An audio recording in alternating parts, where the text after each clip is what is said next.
You've signed up the new nursing home case, and now you need to look at the nursing home records to make a determination as to whether a case exists. You contact the nursing home, request all the records, not just a nursing home medical chart, but everything they have, and you get crickets. There's not a response. You send a second letter, crickets are still chirping. They don't contact you, they don't respond to you, they ignore you. What do? My name is Saul Gruber, and at Gruber Trial Consulting, we help lawyers all over the country handle their nursing home cases on a daily basis. Depending on what state we were in and what your laws say about giving you records as well as filing actions could dictate what you do. One of the first things you always do, number one, is contact the Ombudsman's office with the Department of Health and Senior Services of your particular state. Remember, part of both the state regulations and the federal regulations is a nursing home must make available to its residents the chart.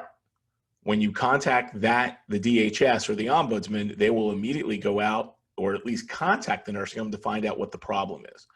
And there's nothing worse if you're a nursing home administrator than getting that phone call from the Ombudsman wanting to know why you won't turn the records over.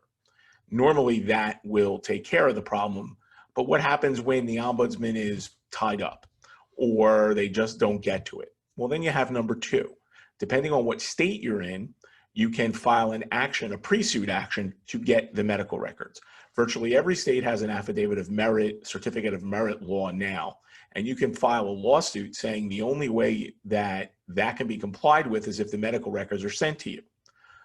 Each state is a little bit different. In New Jersey, there's actually a rule that allows you to do that, 4:11. I have probably done that 100 times in the last 30 years. And each time we would get a signed order by a judge to turn over the records. What's great about that is once you get into discovery and you find out there are more records that were not turned over, during the deposition, you're able to wave around that order that the judge signed, and it really makes the administrator and the nursing home look bad. Number three, if you don't have that type of pre-suit application or even litigation application, you file an order to show cause. You cite not only the federal regulations saying that you should get the records within 72 hours, but also your state regulations, which always will give more, up to 30 days. And you're past that part now.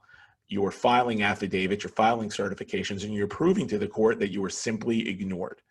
Again, you'll get a court order turning them over, or at least a date when the nursing home and you as the petitioner's attorney go to court to make a determination as to what is going on.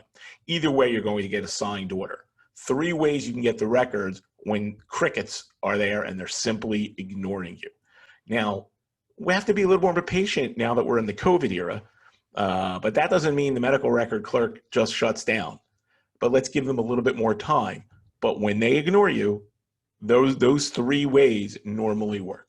Again, I'm Saul Gruber from Gruber Trial Consulting. If you like this video, please hit subscribe so you can get all of our nursing home minutes, or at least you're alerted to all of our nursing home minutes when they drop. Also, if you need any help, if you have any problems, please give us a call. We're always available. Thanks.